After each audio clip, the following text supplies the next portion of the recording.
Good morning to all my dear students. Class 11th biology second video लेकर आ चुके हैं, जिसके अंतर्गत हम लोग पढ़ेंगे आज लाइसोसोम। ठीक है, लाइसोसोम जो है इसका स्टडी करेंगे। इसको इंग्लिश से भी लाइसोसोम ही कहते हैं। लाइसोसोम काफ़ी छोटी एवं गोल अनियमित आकार की एंजाइम युक्त एक थैली सदृश कण होती है। देखिए, लाइसोसोम्स की अगर हम बात कर रहे हैं तो ये गोलाकार में अनियमित होता है और बहुत छोटी छोटी आकार की होती है। इसमें क्या होता है, एंजाइम भरा हुआ होता है और थैली की सदृश क्या होती है, रचना होती है, जो बाहर से झिल्ली द्वारा घिरी होती है। बाहर से एक झिल्ली के द्वारा क्या होती है, घिरी हुई होती है। इसके साथ ही लाइसोसोम्स की खोज सर्वप्रथम डी दुबे ने सन 1955 में की। देखिए, लाइसोसोम्स की खोज सबसे पहले डी डुबे ने 1955 ईस्वी में की थी। ठीक है, सन 1974 में डुबे की खोज के लिए नोबेल पुरस्कार से सम्मानित किया गया था। 1974 में क्या था, डी डुबे की इस खोज के लिए उन्हें नोबेल प्राइज से क्या गया, संबोधित किया गया था। नेक्स्ट आगे हम पढ़ेंगे लयनकाय संरचना यानी स्ट्रक्चर ऑफ लाइसोसोम। ठीक है, लाइसोसोम की स्ट्रक्चर बात करें तो लाइसोसोम गोल माइक्रो बॉडी है। लाइसोसोम क्या होते हैं, गोल गोल माइक्रो बॉडी में छोटी छोटी संरचना होती है। इसका परिमाप 0.2 म्यू से 0.84 म्यू तक होता है। इसका परिमाप की बात करें तो 0.2 म्यू से 0.84 म्यू तक होता है, जो एक परत वाली पाइलो प्रोटीन झिल्ली के द्वारा घिरी हुई होती है। पाइलो प्रोटीन एक झिल्ली होता है जिसके द्वारा इसकी ये क्या होती है, पूरी घिरी हुई होती है, इसकी परत बनी हुई होती है। प्रत्येक लाइसोसोम के अंदर, ठीक है, प्रत्येक लाइसोसोम के अंदर प्रत्येक प्रकार के पाचक एंजाइम पाए जाते हैं। जो भी लाइसोसोम होते हैं उसके अंदर क्या होते हैं, अनेक प्रकार के पाचक एंजाइम पाए जाते हैं। एग्जाम्पल में अगर हम बात करें, प्रोटीएज, ग्लाइकोसाइडेज, ये सभी इसके एग्जाम्पल। ठीक है, लाइसोसोम्स के कार्य की बात करें तो लाइसोसोम्स का फंक्शन ऑफ लाइसोसोम्स अगर हम पढ़ रहे हैं तो स्टार्ट करते हैं। पहला पॉइंट, लाइसोसोम के ग्राइटोसिस पिनोसाइटोसिस की क्रिया द्वारा लाए गए भोज्य पदार्थों के पाचन में सहायक होता है। देखिए, लाइसोसोम जो होता है ये के ग्राइसाइटोसिस और पिनीसाइटोसिस जो प्रोसेस होता है, इसके थ्रू जो भोजन का पाचन होता है उसमें क्या होता है, सहायता प्रदान करता है। इसके साथ ही जब लाइसोसोम्स कोशिका में फटता है तब कोशिका में समसूत्री विभाजन आरंभ होता है। जो ही लाइसोसोम्स कोशिका के अंदर क्या होता है, ब्लास्ट करता है तो उसमें क्या होता है कि कोशिका के अंदर समसूत्री विभाजन क्या होती है, स्टार्ट हो जाती है। इसके साथ हम नेक्स्ट पॉइंट पढ़ेंगे, जंतु कोशिका में ये जीवाणु तथा अन्य बाह्य प्रोटीन द्वारा भक्षण कर जीवधारी की रोग से रक्षा करते हैं। देखिए, जो भी जंतु कोशिका होती है उसमें क्या होता है, जो जीवाणु बाहर से आते हैं या फिर अन्य प्रोटीन भक्षण करने वाले जो जीवाणु आ जाते हैं उनका क्या होता है कि ये लाइसोसोम भक्षण करके बॉडी का क्या करता है, रक्षा करता है। ठीक है, रुधिर की भक्षण कोशिकाएं जैसे नाइट्रोफिल्स में लाइसोसोम जीवाणु का पाचन कर देता है। देखिए, जो रुधिर होती है, रुधिर के अंदर कोशिका भक्षण भी होता है, जैसे न्यूट्रोफिल होता है, उसका क्या होता है, लाइसोसोम उसके अंदर जो जीवाणु होता है उसका भक्षण कर जाता है और पाचन कर जाता है। इसके साथ ही हम नेक्स्ट पॉइंट पढ़ेंगे। इसमें देखिए, कोशिका के मृत हो जाने पर अथवा रोग की अवस्था में लाइसोसोम स्वतः फटकर भिन्न कर देता है। देखिए, जब कोशिका की मृत्यु हो जाती है तो या फिर जो सेल है वो रोग ग्रसित हो जाता है तो लाइसोसोम स्वयं फट जाता है और कोशिका को क्या होता है, भिन्न करता है, अर्थात वो फट जाता है और अलग अलग पार्ट में डिवाइड हो जाता है, कोशिका को नष्ट कर देता है और ये क्या होता है, पूरी कोशिका को खराब करता है। इसे आत्महत्या या आत्मलयन भी कहते हैं। इसे क्या कहते हैं, आत्मलयन कहते हैं। ठीक है, नेक्स्ट हम पढ़ेंगे ताराकाय या सेंट्रोसोम। ठीक है, ताराकाय को सेंट्रोसोम कहते हैं इंग्लिश में। ठीक है, तो स्टार्ट करते हैं। पौधों की कोशिका में केंद्रक के बाहर परंतु उसके समीप गाल्जी काय से लगी कला वाहिनी कणिकाएं को समान संरचना पाया जाता है जिसे ताराकाय कहते हैं। देखिए पादप कोशिका जो होती है उसके केंद्र के चारों ओर बाहर परंतु उसे एकदम क्लोज गोल्जी काय से लगी हुई एक वाहिनी कणिका पाई जाती है। कणिका में स्ट्रक्चर पाया जाता है जिसे हम क्या कहते हैं, ताराकाय कहते हैं।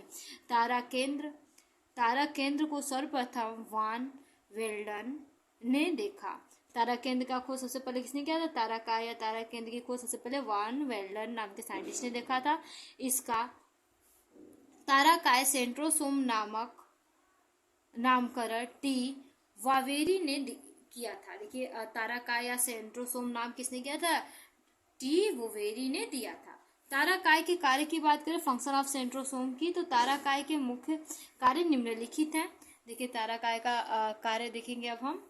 तो कोशिका विभाजन के समय तुर्क का निर्माण तारा केंद्र द्वारा ही होता है। देखिए जो तारा केंद्र होता है उसी के द्वारा क्या होता है कि तुर्क का निर्माण होता है कोशिका विभाजन के समय। इसके साथ ही हम पढ़ेंगे नेक्स्ट आगे सेकेंड पॉइंट, तंत्रों का पछमावे सीलिया कोशिकाओं और फ्लेजिला, ठीक है है ये फ्लेजिलम का निर्माण भी इसी के द्वारा होता है। सीलिया और फ्लेजी का फॉर्मेशन भी इसी के द्वारा होता है। अगर हम स्ट्रक्चर की बात करें तो स्ट्रक्चर आप सभी को ये दिखा देते हैं। स्ट्रक्चर ऑफ सेंट्रोसोम ये स्ट्रक्चर है, ठीक है, ओके क्लियर होगा। देखिए पछमावी या कशाभिका को यानी सीलिया और फ्लेजिला हम अब स्टडी करेंगे। सीलिया और फ्लेजिला के बारे में तो स्टार्ट करते हैं। पछमावी या रोम तथा कशाभिका या फ्लेजिला जीव द्रव्य में प्लाज्मा झिल्ली के नीचे धसे एक कण आधार कण से निचले धागे से के समान रचना है, ठीक है। तो ये जो स्ट्रक्चर है कशाभिका का वो देखिए रोम के समान संरचना जो होती है पछमाभिका की जो रोम के समान होती है, और कशाभिका या फिर फ्लेजिला की जो संरचना होती है ये प्लाज्मा झिल्ली के अंदर धसे हुए कण आधार संरचना होती है जो धागे की तरह दिखाई देती है, जो कोशिका या जीव को गति प्रदान करती है। जो कोशिका या जीव क्या करती है? गति प्रदान करने का कार्य करती है। इसके बाद हम नेक्स्ट पढ़ेंगे पछमाभिका या कशाभिका की संरचना, ठीक है। तो कशाभ या पछमाभ का व्यास लगभग 0.2 म्यूमीटर होता है। देखिए कशाभ या फिर पछमाभ का अगर व्यास की बात करें तो इसका व्यास पछमाभ कितना होता है? 0.2 म्यूमीटर होता है। इसके साथ ही तथा मूलभूत संरचना एक्सोनीम, जिसकी मूलभूत संरचना होती है उसकी कहते हैं एक्सोनीम कहलाती है, जो सूक्ष्म नलिका की बनी होती है, जो छोटी छोटी नलिकाओं की बनी हुई होती है। नेक्स्ट पछमाभिका या कशाभिका के प्रकार, types of cilia and flagella पढ़ेंगे। तो पहले सबसे पढ़ेंगे पछमाभिका के प्रकार। पछमाभिका यानी टाइप्स ऑफ सीलिया, ठीक है, ये दो प्रकार के होते हैं। देखिए पहला है स्टीरियोसीलिया और दूसरा है काइनोसीलिया, ठीक है। तो अब हम नेक्स्ट पढ़ रहे हैं नेक्स्ट पॉइंट, कशाभिका के प्रकार पढ़ेंगे। फ्लेजिला, टाइप्स ऑफ फ्लेजिला के बारे में पढ़ेंगे। देखिए इसमें ये भी दो प्रकार के होते हैं। पहला है विफ्लेस प्रकार का, ठीक है, या फिर इसे हम कहते हैं एक्रोनिमेटिक। दूसरा है ट्रिंसेल प्रकार का जिसे हम कहते हैं पेंटानिटिक, ठीक है, पेंटानिमेटिक कहते हैं, ओके। हम पढ़ेंगे देखिए सबसे पहले स्टीरियोसीलिया के बारे में। स्टीरियोसीलिया ये देखिए सीलिया के प्रकार है जो अभी बताया है, उसमें स्टीरियोसीलिया हम पढ़ रहे हैं। ये सीलिया गति नहीं करती है, ये सीलिया क्या करती है? गति नहीं करता है, तथा कोशिका द्रव का विस्तारीकरण करता है। और ये क्या होता है? कोशिका द्रव का विस्तारीकरण करने में सहायता करता है, जिसे आंतरिक वेगुला या क्रिस्टी कहते हैं। इसे आंतरिक वेगुला या क्रिस्टी के नाम से जाना जाता है। नेक्स्ट हम पढ़ेंगे काइनोसीलिया। देखिए सेकेंड पॉइंट सीलिया का है काइनोसीलिया, उसको पढ़ेंगे। ये सत्य सीलिया होता है, ये कहते हैं ट्रू सीलिया माना जाता है, तथा गति में सहायक होता है, और ये क्या कहता है? गति में सहायता प्रदान करता है। इसके साथ ही हम नेक्स्ट पढ़ेंगे कशाभिका के प्रकार में। देखिए अब हम पढ़ेंगे विप्लेस प्रकार का पढ़ेंगे, जिसे एक्रोनिमेटिक कहते हैं। तो इस प्रकार के कशाभिका चिकनी भित्ति वाली या सतह सपाट एवं कोणीय समान होती है। देखिए इस प्रकार की जो कशाभिका होती है उसकी भित्ति क्या होती है, चिकनी होती है, या सतह क्या होती है उसकी सपाट होती है। नेक्स्ट पॉइंट हम पढ़ेंगे टिनसेल प्रकार के या फिर पेंटाइन, देखिए पेंटानिमेटिक, ठीक है, प्रकार के, इसके बारे में पढ़ेंगे। इस कशाभिका की सतह पर पार्श्व रोम सदिश संरचना होती है। देखिए पार्श्व रोम के समान क्या होती है, ढेर सारी संरचनाएं पाई जाती हैं। नेक्स्ट हम पढ़ेंगे नेक्स्ट पॉइंट कशाभिका व पश्चिमाभिका व कशाभिका के कार्य, function of cilia and flagella. तो स्टार्ट करते हैं। ये गमन में से एक स्थान दूसरे स्थान तक जाना, पोषण में भोजन को पकड़ना एवं परिवहन में सहायता करती है, और परिवहन भी करती है, ठीक है। इसके साथ ही दूसरा पॉइंट अनेक जंतुओं में श्वसन यानी रिस्पायरेशन तथा जल धारण में सहायता करती है, और जल धारण में भी ये सहायता करती है। इसमें पश्चिमाभिका सहायक होती है। इसमें क्या होती है, जल धारण में, गमन करने में, रिस्पायरेशन में, सब में क्या होती है, पश्चिमाभिका सहायक होती है। पश्चिमाभिका तथा कशाभिका में अंतर, difference between cilia and flagella पढ़ेंगे। बहुत ही इंपॉर्टेंट टॉपिक है, पूछा जाता है कि सीलिया और फ्लैजिला में अंतर बताइए। तो स्टार्ट करते हैं। पहले हम पढ़ेंगे सीलिया के बारे में। ये कोशिका के सभी ओर पाए जाते हैं, ये सेल के चारों ओर पाए जाते हैं। और अगर फ्लैजिला की बात है, ये कोशिका के एक सिरे पे पाए जाते हैं, कि कोशिका क्या होते हैं, एक सिरे पर ही ओनली पाए जाते हैं। ये कोशिका के में अधिक संख्या 300 से 1400 में तक होते हैं। ये जो सीलिया होती है वो क्या होती है, बहुत अधिक मात्रा में संख्या में पाई जाती हैं सेल के ऊपर। लेकिन अब हम फ्लैजिला की बात करें, ये कोशिका में कम संख्या में 1 या 2 होती है। जो फ्लैजिला होती है वो संख्या में बहुत कम होती है, 1 होती है या मोस्टली 2 हो सकती है। लेकिन जो सीलिया होती है वो ढेर सारी होती है। इसके साथ ही अगर हम बात करें सीलिया की, तो ये अपेक्षाकृत छोटी होती है। सीलिया की होती है बहुत छोटी छोटी रोम सदिश संरचना होती है। फ्लैजिला की बात करें, ये अपेक्षाकृत लंबे होते हैं। ये क्या होती है, लंबी लंबी संरचना होती है। अभी आपको चित्र के द्वारा भी हम इसको समझाएंगे। ये घड़ी के पेंडुलम के समान गति करती है। घड़ी के पेंडुलम, जैसे पेंडुलम क्या होता है, ऐसे गति करता है ना, ऐसे, ठीक है, पेंडुलम ऐसे गति करता है ना, तो उसी के समान ये गति करती है। इसके साथ ही अगर हम फ्लैजिला की बात करें, ये तरंग गति के समान संरचना करती है। तरंग की गति जो होती है उसके समान संरचना ये करती है। तरंग के माध्यम, जैसे तरंगों में गति होता है वैसे ही। नेक्स्ट हम बात करेंगे 5वां पॉइंट, सभी पश्चिमाभिका में सीलिया सामूहिक लय के साथ गति करते हैं। जो सभी सीलिया वो सभी सीलिया एक साथ गति करते हैं। जबकि फ्लैजिला की बात करें, भिन्न कशाभिकाओं में गति अलग अलग होती है। जो फ्लैजिला होती है उसमें अलग अलग प्रकार की गति होती है। नेक्स्ट अगर हम बात करें 6 पॉइंट, ये कोशिका की संपूर्ण सतह पर पाए जाते हैं। ये कोशिका के पूरे सतह पर पाए जाते हैं। जबकि फ्लैजिला की बात करें, ये कोशिका के विशेष क्षेत्र एक सिरे पर स्थित होते हैं। विशेष क्षेत्र या प्रायः एक सिरे पर ही क्या होते हैं, पाए जाते हैं।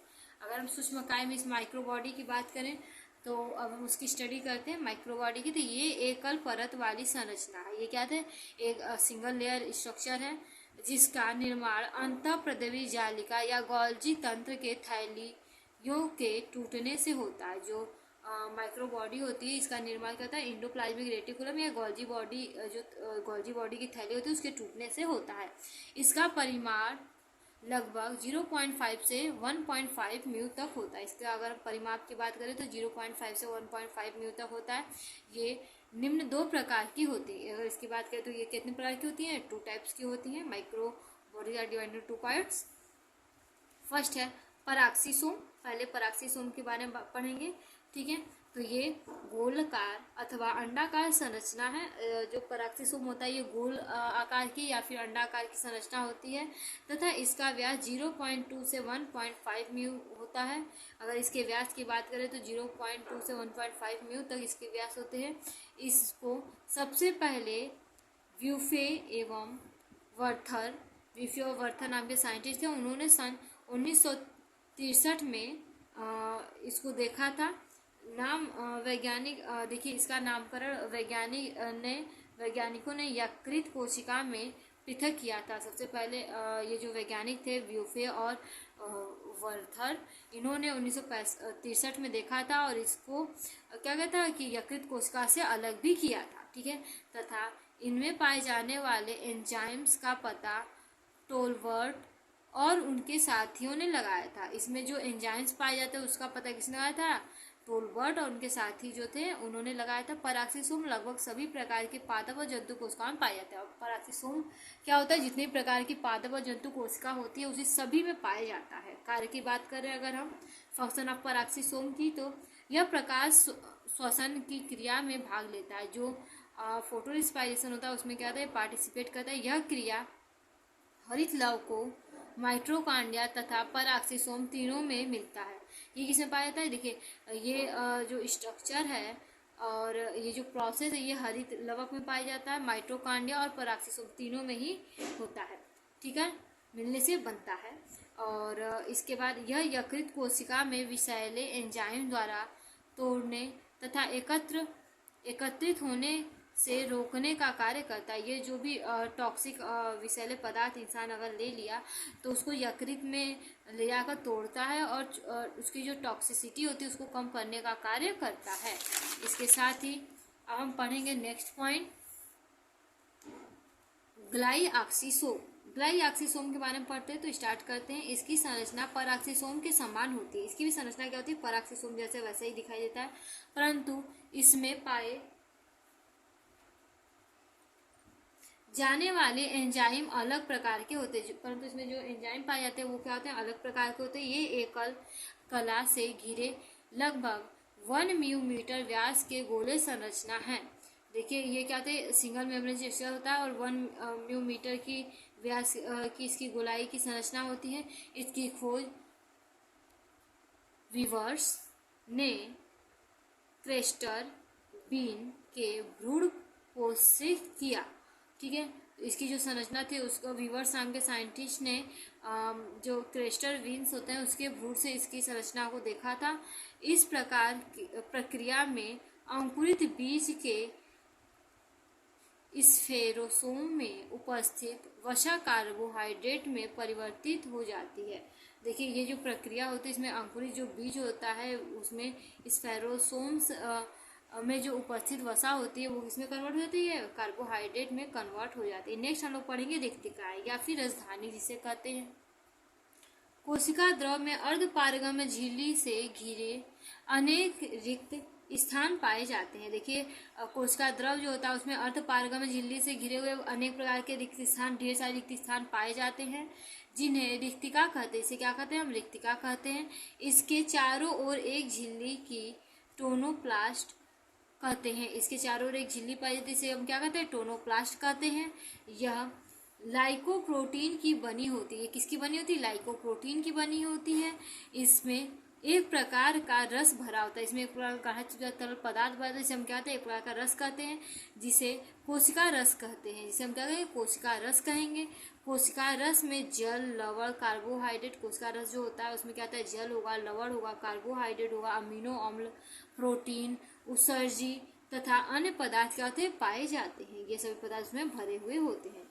नेक्स्ट अगर हम कार्य की बात करें तो वैक्यूल्स का कार्य जो है, वैक्यूल्स मीन्स रिक्तिका को ही वैक्यूल्स या राजधानी को ही वैक्यूल्स कहते हैं। इसके कार्य की बात ये भोज्य पदार्थ का संग्रह करता है। देखिए जो भोज्य पदार्थ को संग्रह करने का कार्य भी करता है। इसके साथ ही ये भोजन के पाचन, उत्सर्जन आदि क्रिया में सहायक होता है। ये भोजन का जो पाचन होता है उत्सर्जन इसमें क्या होता है? ये सहायता भी प्रदान करता है।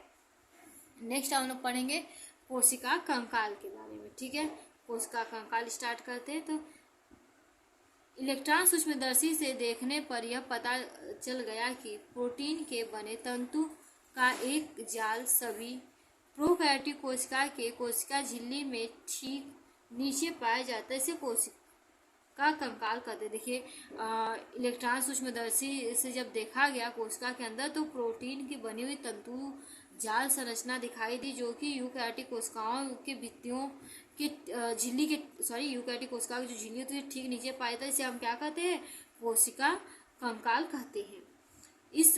इस जालिका द्वारा कोशिकांग अपने स्थान पर स्थित रहते हैं। ये जो जालिका होती है उससे क्या होता है? जो भी कोशिकांग होते हैं वो अपने जगह पे स्थिर रहता है तथा एक कोशिकांग दूसरे कोशिकांग द्वारा आपस में जुड़े होते हैं और एक कोशिकांग होते हैं दूसरे कोशिकांग से आपस में क्या होते हैं? जुड़े रहने का भी कार्य करते हैं।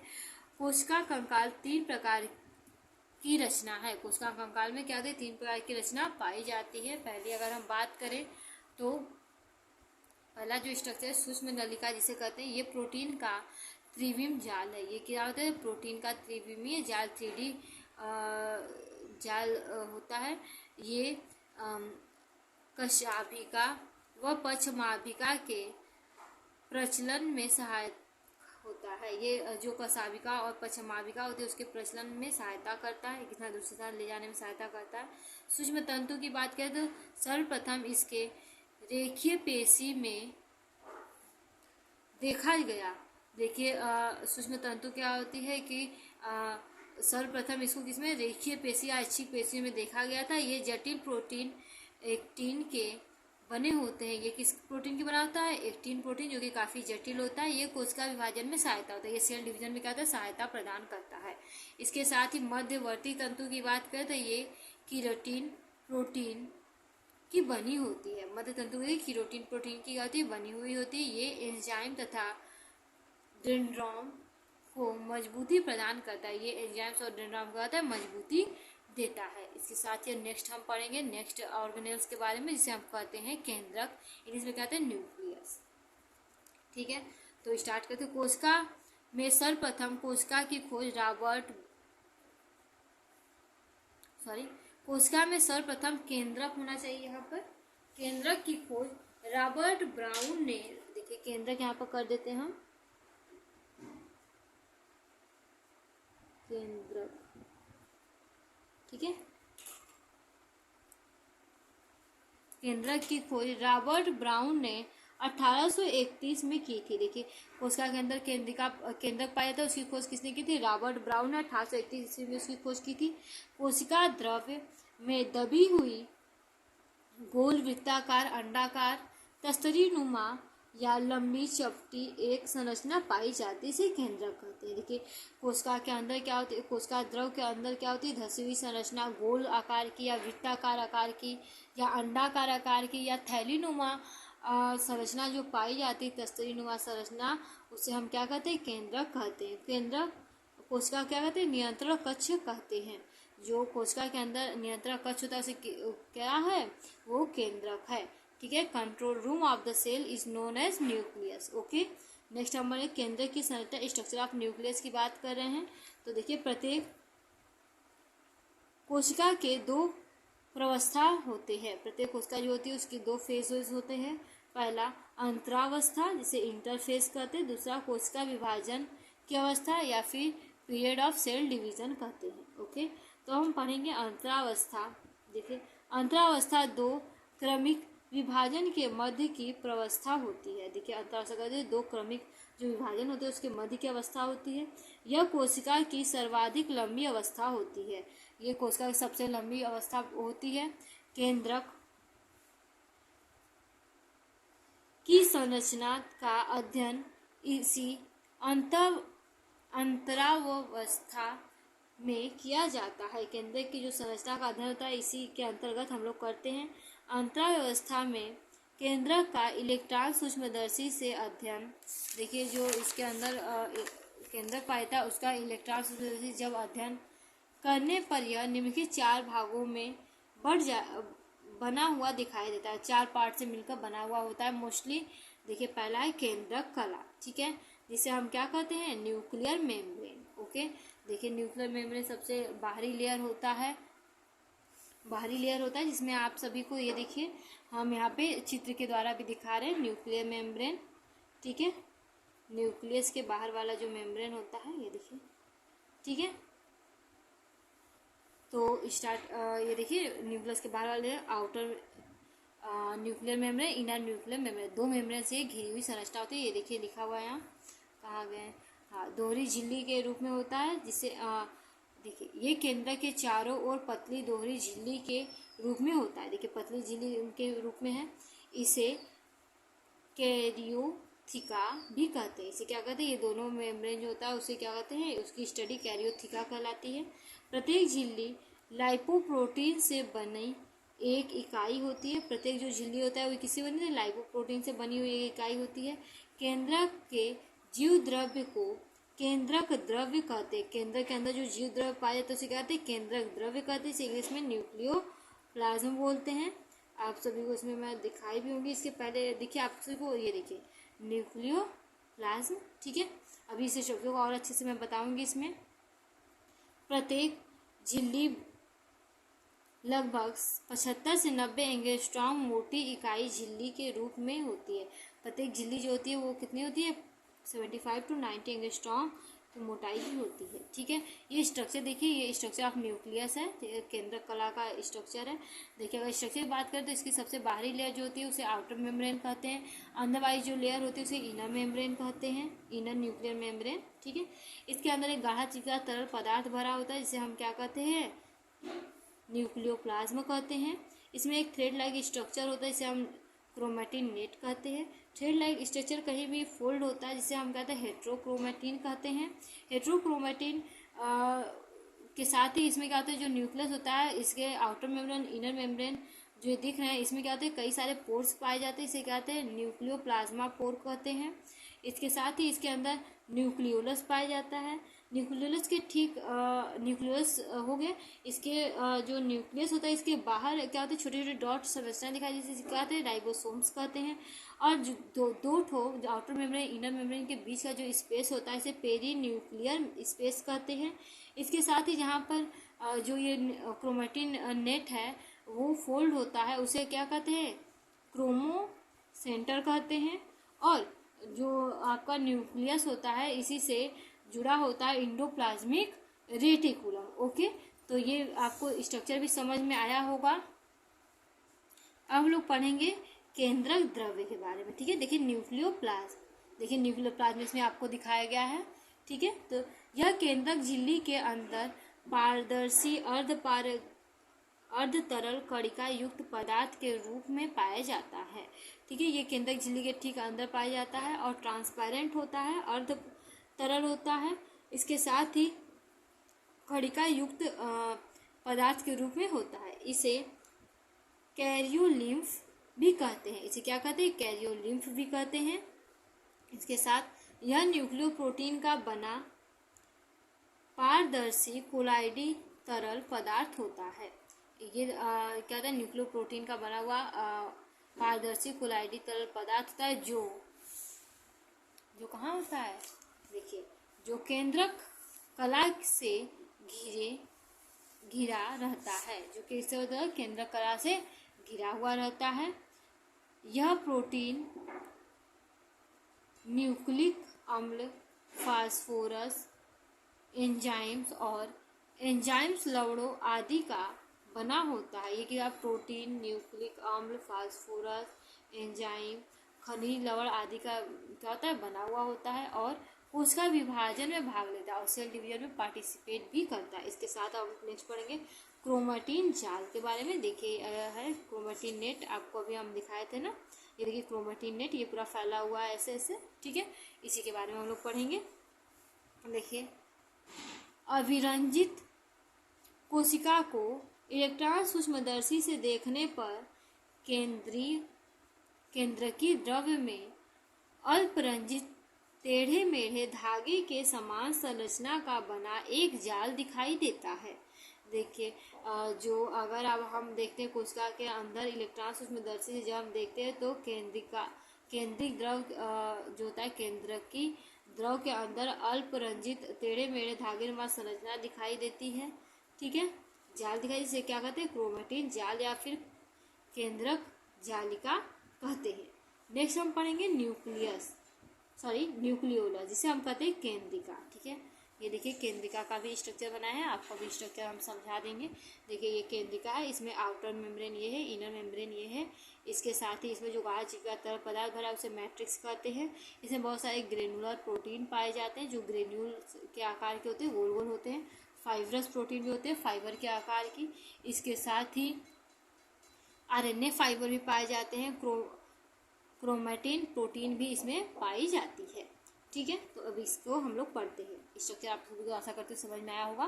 तो अब देखते हैं इसमें प्रत्येक केंद्रक के अंदर एक गोलाकार कण पाया जाता है। देखिए ये केंद्रक का स्ट्रक्चर है ना, ये केंद्र का स्ट्रक्चर आप देख रहे थे, केंद्र के अंदर ये गोलाकार कण पाया गया, यही गोलाकार कण क्या है, केंद्रिका है। देखिए जिसे केंद्रिका कहते हैं।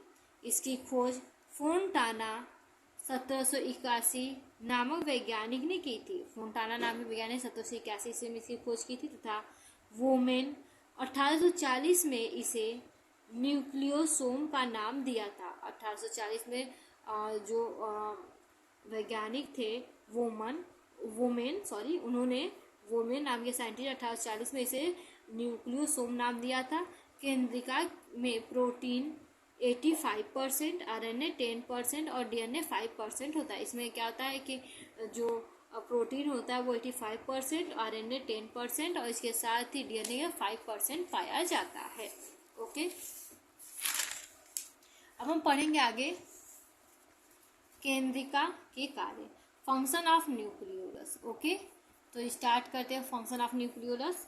आरएनए का संश्लेषण तथा राइबोसोम्स का निर्माण करता है। आरएनए का संग्रहण करता है, आरएनए को एकत्रित करता है और क्या करता है, राइबोसोम्स का निर्माण भी करता है। यह समसूत्री कोशिका विभाजन में मुख्य भूमिका निभाता है। जो समसूत्री कोशिका विभाजन होता है उसमें क्या होता है, प्रमुख भूमिका निभाता है।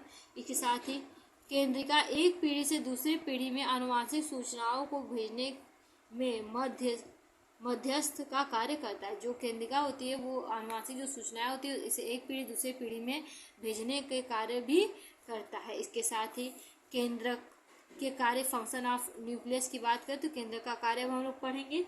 स्टार्ट करते हैं। यह कोशिका में पाई जाने वाली समस्त क्रियाओं को नियंत्रित करता है। जो केंद्रक होता है वो कोशिका के अंदर पाई जाने वाली समस्त क्रियाएं जो होती हैं उसको क्या करता है, नियंत्रित करने का कार्य करता है। यह सभी कोशिकीय आरएनए का उत्पादन करता है। जितने भी कोशिकीय आरएनए होता है उसका उत्पादन भी करता है, जो प्रोटीन संश्लेषण हेतु आवश्यक होता है। जो प्रोटीन के फॉर्मेशन के लिए क्या होता है, आवश्यक होता है। कोशिका वृद्धि को नियंत्रित करती है। इसके साथ ही जो केंद्रक होता है वो कोशिका की जो वृद्धि होती है उसको भी कंट्रोल करने का कार्य करता है। आगे नेक्स्ट पॉइंट हम पढ़ेंगे। आनुवांशिक गुणों का वहन करने वाली गुणसूत्र तथा जीन इसी में पाए जाते हैं। आनुवांशिक गुण जो होता है उसका वहन करने वाले जो गुणसूत्र और जीन होते हैं वो किस में पाए जाते हैं, केंद्रक के अंदर ही पाए जाते हैं। जो इन गुणों को एक पीढ़ी से दूसरे पीढ़ी तक ले जाता है और जो आनुवांशिक गुणों का आता है एक पीढ़ी दूसरे पीढ़ी तक ले जाने का कार्य करता है। इसके साथ ही केंद्रक कोशिका विभाजन का मुख्य कार्य करता है। केंद्रक जो होता है वो कोशिका विभाजन का सबसे प्रमुख कार्य भी करता है। ठीक है, आशा करती हूँ आप सभी लोगों को समझ भी आ रहा होगा। नेक्स्ट सबसे इम्पॉर्टेंट टॉपिक हम लोग पढ़ने जा रहे हैं जिसे हम क्या कहते हैं, माइटोकॉन्ड्रिया। इसे हिंदी में हम सूत्रकणिका भी कहते हैं। माइटोकॉन्ड्रिया की बात करें तो माइटोकॉन्ड्रिया की खोज सर्वप्रथम कोलिकर, ठीक है, कोलिकर ने 1850 में, देखिए 1850 में कोलिकर नाम के साइंटिस्ट थे। ठीक है, कोलिकर ने 1850 में कीटों के विच्छेदित रेखीय मांसपेशी से देखा। ठीक है, मांसपेशियों में देखा। जो माइटोकॉन्ड्रिया की खोज थी इसने क्या था, उसको कोलिकर नाम के साइंटिस्ट ने 1850 ईस्वी में क्या था, उन्होंने किसमें क्या था, जो कीट होते हैं उसमें जो रेखीय पेशी पाई जाती है उसके मांसपेशियों में उन्होंने देखा था। ठीक है, इसके बाद फ्लेमिंग व अल्टमान ने सन 1894 में इन्होंने बायोप्लास्ट कहा। जो फ्लेमिंग और अल्टमान साइंटिस्ट थे उन्होंने 1894 ईस्वी में इसे क्या कहा था, बायोप्लास्ट कहा था। सन 1897 सी बेंडा ने इसे माइटोकॉन्ड्रिया कहा। फाइनली 1897 ईस्वी में सी बेंडा साइंटिस्ट आए, उन्होंने इसे क्या कह दिया, माइटोकॉन्ड्रिया नाम दे दिया। माइटोकॉन्ड्रिया का आकार, माप और संख्या की बात करें तो इसका आकार छड़नुमा, गोलाकार, अंडाकार तथा वृत्ताकार होता है। इसके आकार की बात करें तो छड़ के आकार का, गोला आकार का, अंडाकार और वृत्ताकार आकार का ये हो सकता है। कभी कभी एक ही प्रकार के कोशिका में भिन्न प्रकार के माइटोकॉन्ड्रिया पाए जाते हैं। एक ही प्रकार की कोशिका में अनेक प्रकार की माइटोकॉन्ड्रिया भी पाई जाती है। इसके बाद इसकी औसत लंबाई लगभग 3 से 5 म्यूमीटर तथा व्यास 0.2 से 2 म्यूमीटर होती है। ठीक है, इसकी औसत लंबाई क्या होती है, 3 से 5 म्यूमीटर और व्यास 0.2 to 2 म्यूमीटर होती है। इसकी संख्या सामान्यतः एक कोशिका में 200 से 300 तक हो सकती है। एक कोशिका में इसकी जो संख्या होती है 200 से 300 संख्या हो सकती है। यह यकृत कोशिका में इसकी संख्या लगभग 1500 तक होती है। और यकृत कोशिका जो होती है उसमें इसकी संख्या कितनी होती है? लगभग 1500 होती है, क्योंकि बहुत ज़्यादा एनर्जी की रिक्वायरमेंट होती है। और माइटोकॉन्ड्रिया को power house of the cell भी कहते हैं। ठीक है, तो सबसे ज़्यादा किसको रिक्वायरमेंट होती है? यकृत को, लीवर को। ओके, नेक्स्ट आगे देखिए।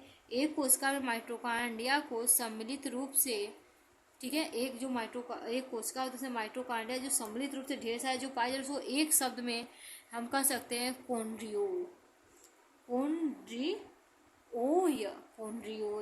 कहते हैं। ठीक है, ध्यान से देखिएगा कॉन्ड्रियोय को। ठीक है, नेक्स्ट देखिए माइटोकॉन्ड्रिया की परा या संरचना के बारे में अगर हम बात करें, ठीक है, अल्ट्रा स्ट्रक्चर ऑफ माइटोकॉन्ड्रिया की बात करें तो माइटोकॉन्ड्रिया की एक खोखली थैलीनुमा संरचना होती है। माइटोकॉन्ड्रिया की बात करें तो एक खोखली थैलीनुमा संरचना होती है। इसका आवरण 2 एकल कलाओं का बना होता है। इसका आवरण जो होता है वो कहते हैं 2 एकल आवरण कलाओं का बना होता है। पहले बाह्य झिल्ली और अंतः झिल्ली, आउटर मेम्ब्रेन और इनर मेम्ब्रेन। ठीक है, देखिए बाहर वाली जो मेम्ब्रेन होती है उसे आउटर मेम्ब्रेन और इनर वाली मेम्ब्रेन जो होती है उसे इनर मेम्ब्रेन कहते हैं, अंदर वाली मेम्ब्रेन को। ठीक है, अब हम लोग आउटर मेम्ब्रेन इनर मेम्ब्रेन पढ़ेंगे। देखिए माइटोकॉन्ड्रिया का आउटर मेम्ब्रेन की बात करें, यह माइटोकॉन्ड्रिया का सबसे बाह्यतम या बाह्य आवरण है। माइटोकॉन्ड्रिया सबसे बाहरी आवरण होता है जो कि 6 से 7 नैनोमीटर मोटी होती है। प्लाज्मा कला का बना हुआ संरचना होता है। और ये किसका बना होता है? प्लाज्मा कला का बना हुआ एक संरचना होता है। अंतः मेम्ब्रेन यानी अंतः झिल्ली या इनर मेम्ब्रेन, ठीक है, यह बाह्य कला के अंदर स्थिर होता है। बाह्य कला के ठीक अंदर ये स्थित होता है। यह झिल्ली लगभग 6 नैनोमीटर मोटी होती है। ये झिल्ली कितनी मोटी होती है? 6 नैनोमीटर। इस पर साइटोक्रोम उपस्थित होता है। इस पर साइटोक्रोम क्या होता है? पाया जाता है।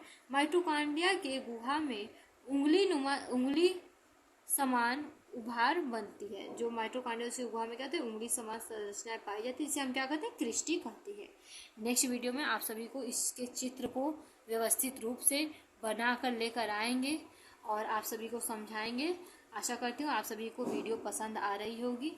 और नेक्स्ट वीडियो जब तक लेकर आते हैं तब तक के लिए थैंक यू।